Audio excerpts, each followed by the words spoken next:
Welcome to Echoes in the Dark, a podcast dedicated to the oral tradition of storytelling. If you're looking to enjoy more classic literature, struggle to find the time to read, hate reading, or just love listening to stories, then this podcast is for you. At the end of each story, I'll share my analysis on the story's deeper meanings. A Vine on a House by Ambrose Bierce is a short story that was originally published in 1905 in Cosmopolitan magazine and later republished in 1913 as a part of a collection of short stories by Bierce. The entire story is told in third person objective, which means as we're reading through, we're kind of like a fly on a wall observing everything that is happening. If you want to follow along, you can get a copy on my website, betteressaywriting.com. A Vine on a House by Ambrose Bierce. About 3 miles from the little town of Norton in Missouri, on the road leading to Maysville, stands an old house that was last occupied by a family named Harding. Since 1886, no one has lived in it, nor is anyone likely to live in it again. Time and the disfavor of persons dwelling thereabout are converting it into a rather picturesque ruin. An observer unacquainted with its history would hardly put it in the category of haunted houses. Yet in all the region around, such is its evil reputation. Its windows are without glass, its doorways without doors. There are wide breaches in the shingle roof, and, for lack of paint, the weatherboarding is a dun gray. But these unfailing signs of the supernatural are partly concealed and greatly softened by the abundant foliage of a large vine overrunning the entire structure. This vine, of a species no botanist has ever been able to name, has an important part in the story of the house. The Harding family consisted of Robert Harding, his wife Matilda, Miss Julia Went, and she was her sister, and 2 young children. Robert Harding was a silent, cold-mannered man who made no friends in the neighborhood and apparently cared to make none. He was about 40 years old, frugal, and industrious, and made a living from the little farm which is now overgrown with brush and brambles. He and his sister-in-law were rather tabooed by their neighbors, who seemed to think they were seen too frequently. Not entirely their fault, for at these times they evidently did not challenge observation. The moral code of rural Missouri is stern and exacting. Mrs. Harding was a gentle, sad-eyed woman, lacking a left foot. At some time in 1884, it became known that she had gone to visit her mother in Iowa. That was what her husband said in reply to inquiries, and his manner of saying it did not encourage further questioning. She never came back. And 2 years later, without selling his farm or anything that was his, or appointing an agent to look after his interests, or removing his household goods, Hardin, with the rest of the family, left the country. Nobody knew whither he went. Nobody at the time cared. Naturally, whatever was movable about the place soon disappeared, and the deserted house became haunted in the manner of its kind. One summer evening, 4 or 5 years later, the Reverend J. Gruber of Norton and a Maysville attorney named Hyatt met on horseback in front of the Harding place. Having business matters to discuss, they hitched their animals and going to the house sat on the porch to talk. Some humorous reference to the somber reputation of the place was made and forgotten as soon as it was uttered. And they talked of their business affairs until it grew almost dark. The evening was oppressively warm, the air stagnant. Presently, both men started from their seats in surprise. A long vine that covered half the front of the house and dangled its branches from the edge of the porch above them, was visibly and audibly agitated, shaking violently in every stem and leaf. "We shall have a storm," Hyde exclaimed. Gruber said nothing, but silently directed the other's attention to the foliage of adjacent trees, which showed no movement. Even the delicate tips of the boughs silhouetted against the clear sky were motionless. They hastily passed down the steps to what had been a lawn and looked upward at the vine, whose entire length was now visible. It continued in violent agitation, yet they could not discern no disturbing cause. "Let us leave," said the minister, and leave they did. Forgetting that they had been traveling in opposite directions, they rode away together. They went to Norton, where they related their strange experience to several discreet friends. The next evening, at about the same hour, accompanied by two others whose names are not recalled, they were again on the porch of the Harding house, and again the mysterious phenomenon occurred. The vine was violently agitated while under the closest scrutiny from root to tip, nor did their combined strength applied to the trunk serve to still it. After an hour's observation, they retreated, no less wise, it is thought, than when they had come. No great time was required for these singular facts to rouse the curiosity of the entire neighborhood. By day and by night, crowds of persons assembled at the Harding house seeking a sign. It does not appear that any found it. Yet so credible were the witnesses mentioned that none doubted the reality of the manifestations to which they testified. By either a happy inspiration or some destructive design, it was one day proposed — nobody appeared to know from whom the suggestion came — to dig up the vine, and after a good deal of debate, this was done.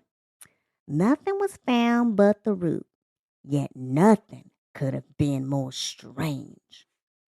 For 5 or 6 feet from the trunk, which had at the surface of the ground a diameter of several inches, it ran downward, single and straight, into a loose, friable earth. Then it divided, and subdivided into rootlets, fibers, and filaments, most curiously interwoven. When carefully freed from soil, they showed a singular formation. In their ramifications and doublings back upon themselves, they made a compact network, having in size and shape of an amazing resemblance to the human figure. Head, trunk, and limbs were there. Even the fingers and toes were distinctly defined, and many professed to see in the distribution and arrangement of the fibers in the global mass representing the head a grotesque suggestion of a face. The figure was horizontal. The smaller roots had begun to unite at the breast. In point of resemblance to the human form, this image was imperfect. At about 10 inches from one of the knees, the cilia forming that leg had abruptly doubled backward and inward upon their coarse growth. That figure lacked the left foot. There was but one inference, the obvious one. But ensuing excitement, as many courses of action were proposed, as there were incapable counselors.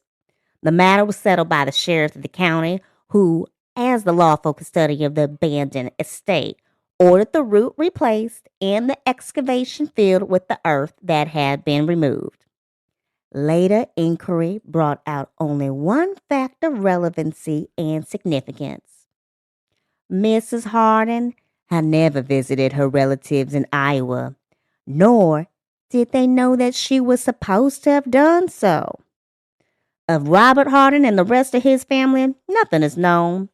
The house retains its evil reputation, but the replanted vine is as orderly and well-behaved a vegetable as a nervous person could wish to sit under of a pleasant night when the katydids grate out their immemorial revelation and the distant whippoorwill signifies its notion of what ought to be done about it.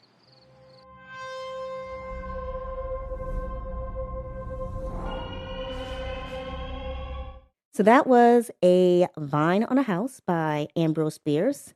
And when I sat down to actually analyze this story, I found that I had way more questions than I normally would after reading and analyzing a story. So, one thing that comes to my mind is the fact that it was published in Cosmopolitan magazine. As soon as I saw that, I said, "Oh my goodness, is that the same Cosmopolitan magazine that is around today?" And actually, yes and no. So Cosmopolitan magazine was first published in um 18 I think it was 1884, and then it didn't become a women's magazine until much later. So I want to say 1967. So I thought that was kind of interesting because apparently Cosmopolitan magazine used to be a magazine for all genders, all people. And the same way Playboy originally started out as being something where you would be able to read like really in depth, interesting, amazing articles. And then you'd see some pictures of pretty ladies. Over time, that production changed, right? So we can say the same for Cosmopolitan magazine, even though Cosmopolitan magazine was ultimately purchased by a different publisher. So I just found that interesting. Like, are they trying to tell women that you got to be careful because your husband might just have an affair with your sister and murder you and bury you in the ground? But since Cosmo wasn't purely directed at women back there, I'm going to assume that that was not the author's intent. Full disclosure, the accent I put on earlier was not specifically a Missouri accent. I've only been to Missouri like twice in my life.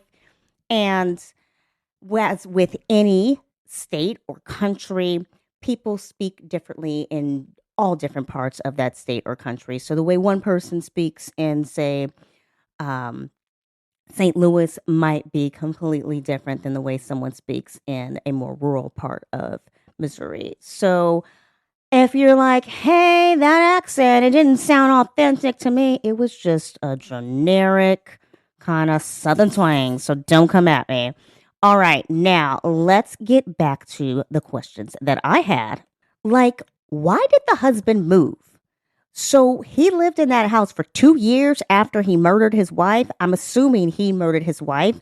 Did the sister also have something to do with the wife's murder?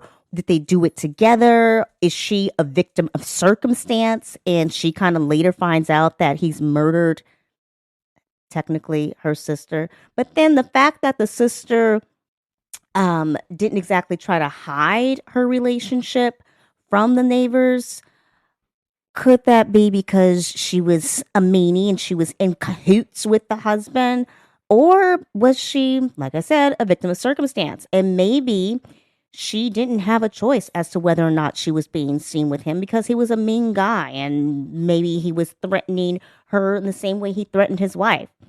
Okay, so why did he move? You lived there for 2 years. You can't tell me that for 2 years you didn't smell the body. Did he move because his dead wife was like shaking vines at the place? Was she, well, I mean, the whole vine would not have covered the house while he was still living there. So was there any kind of vine? Did he move out of guilt? Did he move because he felt that he might get caught someday? Or was he just like, nah, you know what? I don't want to live here anymore. Let's bounce. So he moves, have no clue why. The author chooses not to get into this, and that's fair. The same way that the author chooses not to give us any real detail as to whether or not the sister wanted to be involved with the husband. So maybe this information is given to us because for the author, this stuff is not important. I'm definitely interested. Like, what happened to this woman's foot? She's got no left foot. Did the husband have something to do with that missing foot? Was he an abusive man? I mean, the fact that she winds up dead after she winds up dead. He tells people she's gone to go visit her family. And then he mysteriously disappears as well. That kind of makes me think that this woman had been in an abusive relationship. But the author does not explain why the left foot is missing and whether or not he is at fault for that. Don't worry. There may be a reason why the author chose not to mention that as well. I'm going to get there. Another thing that I was thinking about before I explain my theory as to why the author chose to leave out certain things is what's up with this woman, this spirit shaking the vine? Like, these people are on the porch for a while. They're talking. They make some comment about the house. She doesn't shake the vine when they make the comment. She waits until a little later to shake the vine. So did it take all of her like spectral energy in order to shake that vine? And they just happen to be at the right place at the right time.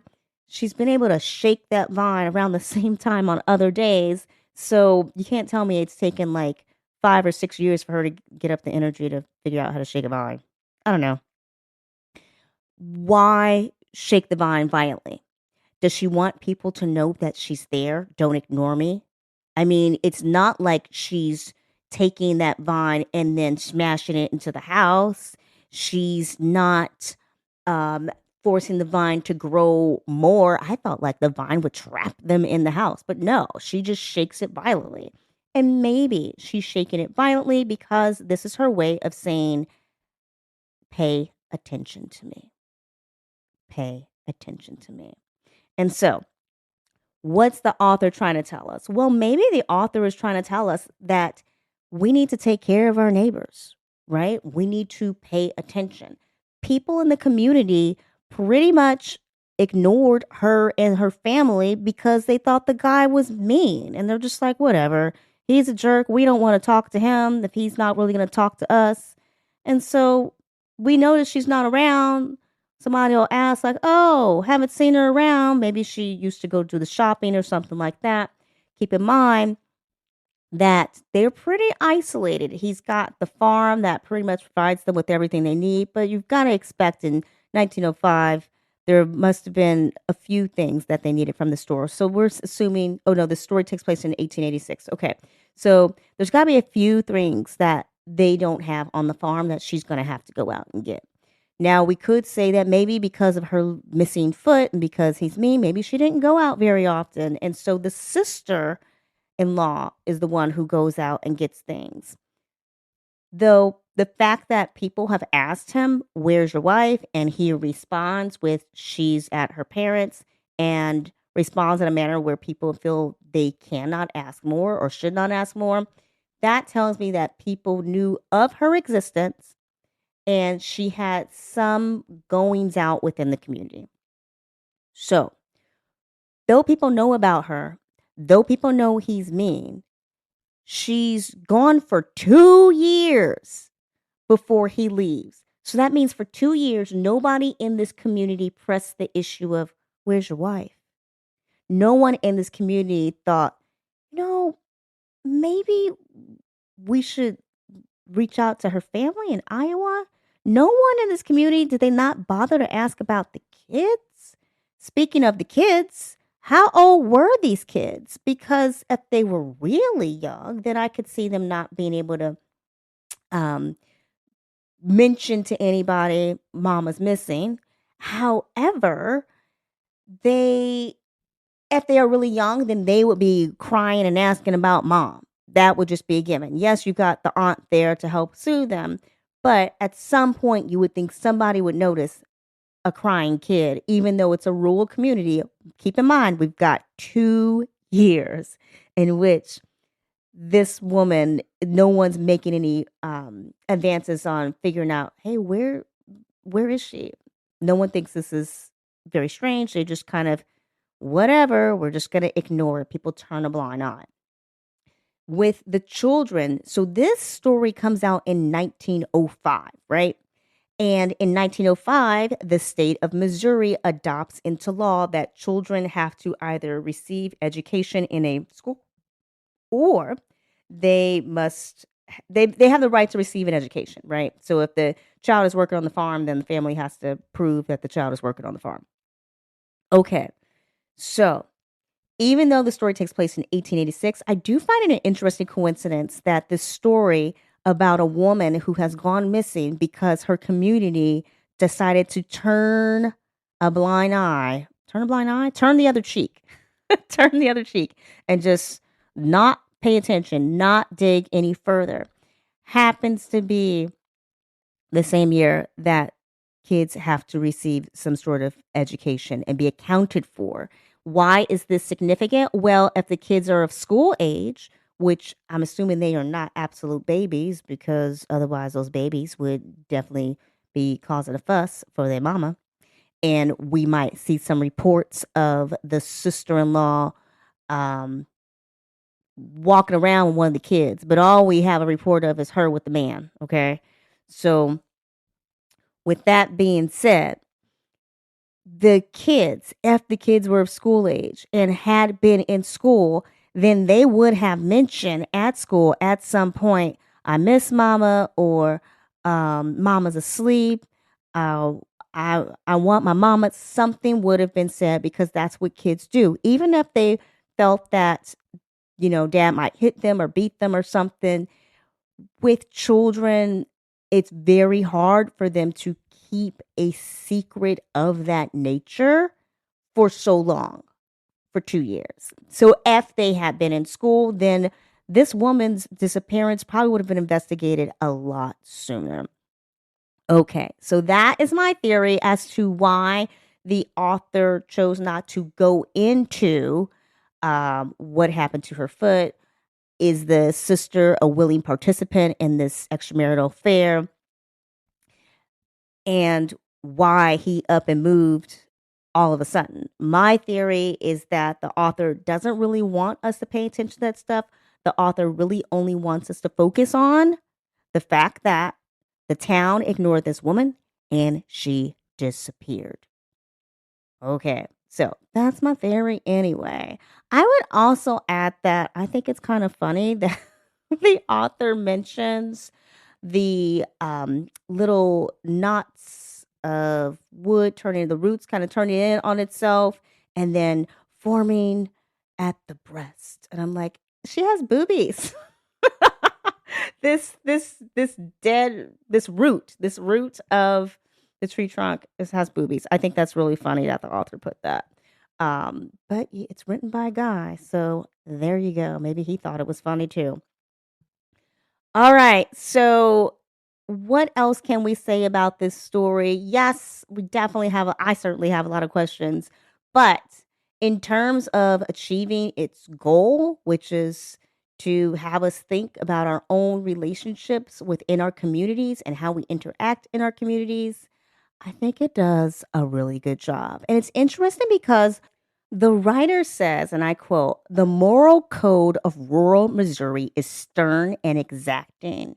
So I feel like this is the writer's way of saying, hey, moral code of Missouri, you may have thought it was polite not to get involved in your neighbor's affairs, but as a result of your not getting involved, a woman wound up dead and buried. I mean, this town, no town wants to have a home in the community that is abandoned and has an evil reputation and is just a negative site. This kind of brings down the whole community. It brings down the whole town.